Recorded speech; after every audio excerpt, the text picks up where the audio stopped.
It's a symbol of pride, identity and struggle, but the Aboriginal flag has been entangled in a legal stoush over recent years over the black, yellow and red design. In a $20 million settlement, the federal government has secured the copyright of the flag and it's now in the hands of all of us.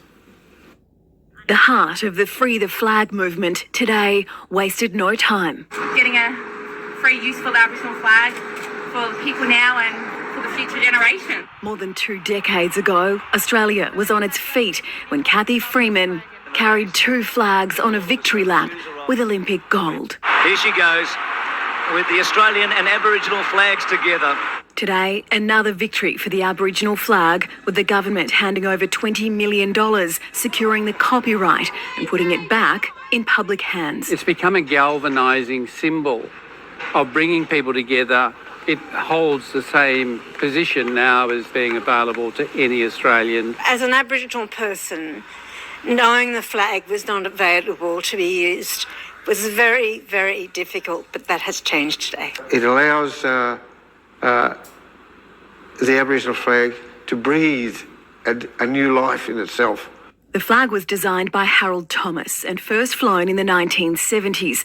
The legal battle began when the artist gave the rights for the use of the flag to Wham Clothing, which sent cease and desist letters to the NRL, AFL and other clothing companies for using the black, red and yellow design. Today, that all changes. The Aboriginal flag will now be managed like the Union Jack and Southern Cross of the Australian flag, where its commercial or other use is free, but must be presented in a respectful and dignified way. The announcement on the eve of January 26. So it becomes definitely in partnership with the Australian flag, and that I love. That I love.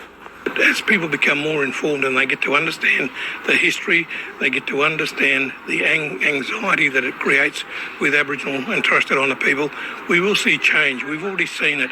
Lizzie Pearl, 9 News. Like many things, last Australia Day was cursed by COVID, but tomorrow it's back with a bang.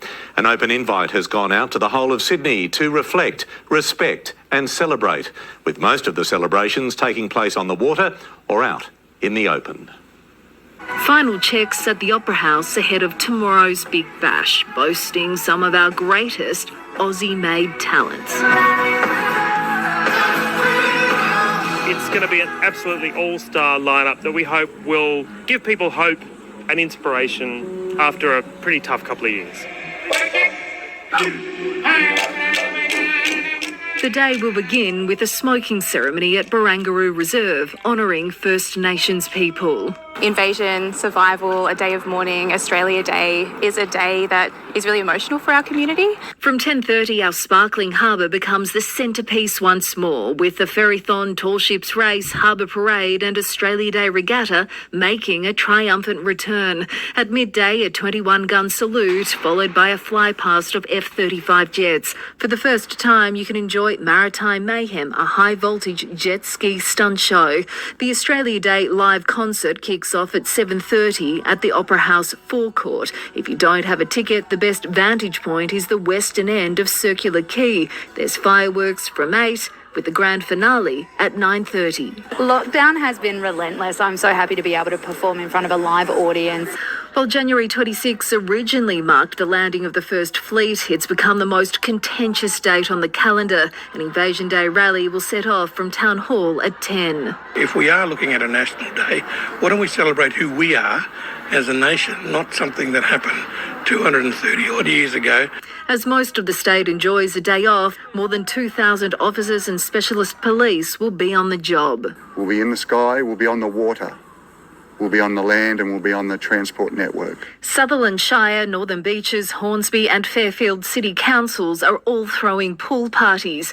The Hills Shire has organised live concerts. There's also 9 o'clock fireworks at Ryde and Meadowbank. For as long as anyone can remember, the biggest party has been here on the harbour, and tomorrow it will come alive once again. And with no cap on numbers here on the foreshore, there's just one order.